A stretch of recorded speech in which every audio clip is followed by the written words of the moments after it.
I never thought my wedding day would be preceded by such drama, but I guess that's what happens when your fiancé's ex refuses to move on. For context, Jake and I have been together for 3 years. We met at a friend's housewarming party about a year after he and his ex, Melanie, broke up. Their relationship had lasted 5 years, ending when Jake caught her cheating with a coworker. According to mutual friends, Melanie had immediately regretted it and tried desperately to win him back, but Jake was done. By the time I entered the picture, Jake was healing but clearly still had trust issues. We took things slow, and eventually, those walls came down. When he proposed last year, it was the happiest day of my life. Throughout our relationship, Melanie had occasionally popped up. She'd accidentally run into Jake at his favorite coffee shop, or suddenly appear at group gatherings where she knew he'd be. Each time, Jake would politely acknowledge her and then keep his distance. I tried not to let it bother me. After all, I was the one wearing his ring. But then, 1 week before our wedding, it happened. I was sorting through mail when I found a cream-colored envelope addressed to me in elegant handwriting. No return address. Assuming it was a late RSVP, or perhaps a card from a distant relative, I opened it. The letter inside was 3 pages long, handwritten on expensive stationery. My hands started trembling as I read the first lines. Dear Rebecca, asterisk, by the time you read this, you'll be days away from making the biggest mistake of your life. Before you walk down that aisle, there are things you need to know about the man you think you know. Asterisk. What followed was 5 years' worth of dirty laundry, intimate details about Jake that only someone who had shared his life would know. Melanie described his flaws in excruciating detail, the way he shut down during arguments, his workaholic tendencies, how he'd forgotten their anniversary twice. She detailed financial mistakes he'd made before I knew him, family drama I'd only heard snippets about, and embarrassing habits he had in private. But the part that made my blood run cold was the final page, where she claimed Jake had reached out to her 3 months ago, confessing doubts about our engagement. According to her, they'd met for coffee, where he allegedly said he sometimes wondered if breaking up had been a mistake. I sat on our couch, letter clutched in my hands, for what felt like hours. 1,000 questions raced through my mind. Was any of it true? Had Jake really met with her? Was I about to marry someone who was still hung up on his ex? When Jake came home from work that evening, I was still sitting there, the pages spread out on our coffee table. He took one look at my face and knew something was terribly wrong. Becca, what happened? I wordlessly handed Jake the letter. His expression shifted from concern to shock to anger as he flipped through the pages. When he finished reading, he set it down carefully, as if it might bite. This is absolute bullshit, he said quietly, his voice tight with controlled rage. I wanted to believe him immediately, but doubt had already crept in. So you never met her for coffee 3 months ago? Jake ran his hands through his hair in frustration. No. God, no. I haven't spoken to Melanie in over a year, and that was just a brief hello at Ryan's birthday party. He sat beside me, taking my hands in his.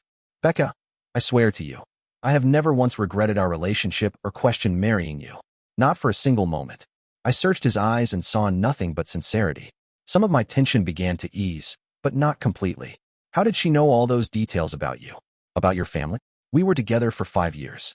She knows things about me, just like I know things about her. But notice how most of what she wrote is from the past? Things I've already told you about? She's weaponizing old information to create doubt. He was right. Many of the revelations in the letter were issues Jake had already discussed with me. His struggle with communication during arguments, which he'd worked on extensively in our relationship, his workaholic phase, before he'd learned better work-life balance, and family conflicts that had since been resolved. What do we do about this? I asked, gesturing to the letter. Jake's jaw tightened. I think it's time I finally confront Melanie directly. This has gone too far. I felt a surge of anxiety. I don't want you meeting her alone. Then come with me, he said immediately. I have nothing to hide from you. The next morning, we arranged to meet Melanie at a public cafe. Jake texted her simply. We need to talk about the letter you sent Becca. She agreed surprisingly quickly. When we arrived, Melanie was already seated, nervously fidgeting with a napkin. She looked up, clearly expecting just Jake, and her expression faltered when she saw me. I didn't think you'd bring her, she said to Jake, ignoring me completely. What did you expect? Jake replied coldly. That your letter would break us up, and I'd come running back? Melanie's eyes welled with tears. I almost felt sorry for her until she spoke. You can't marry her, Jake. We had 5 years together. 5 years.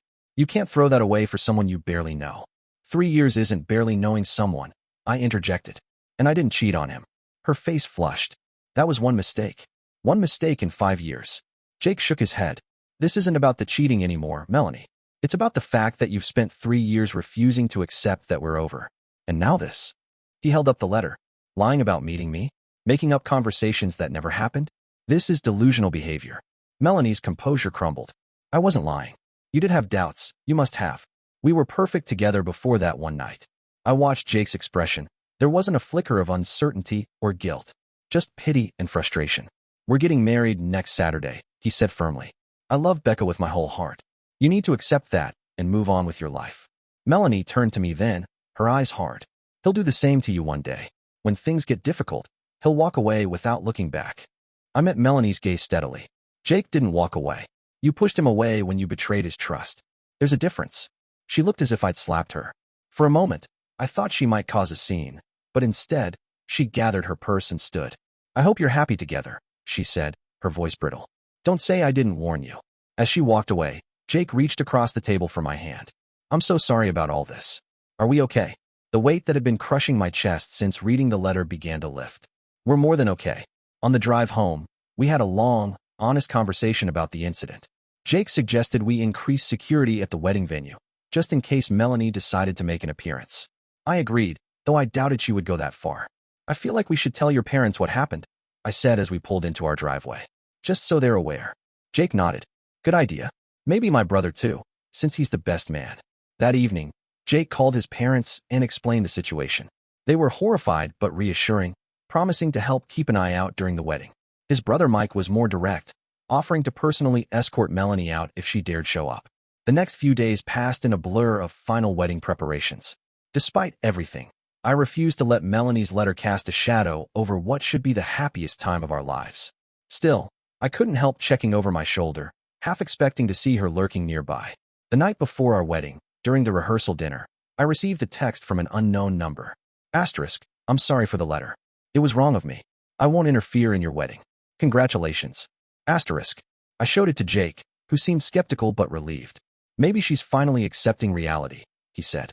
On our wedding day, as I was getting ready with my bridesmaids, my maid of honor handed me a small package that had been delivered to the venue.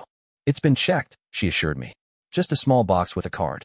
Inside was a beautiful vintage hairpin with tiny pearls, something borrowed, and something blue in one. The card read simply, asterisk for a marriage filled with trust and honesty. Asterisk. I stared at it, conflicted. Was this a genuine peace offering or some kind of twisted mind game? After a moment's hesitation, I decided to see it as the former.